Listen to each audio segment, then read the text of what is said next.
Well, this week is Nurses Week, and today healthcare workers came together at the state capitol to call on lawmakers to support the healthcare workforce in the state budget.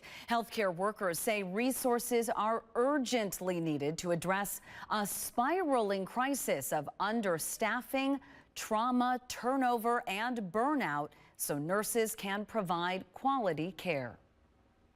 But frontline nurses and healthcare workers have not been treated with dignity ourselves by politicians or our employers, and that's undermining the health of our communities.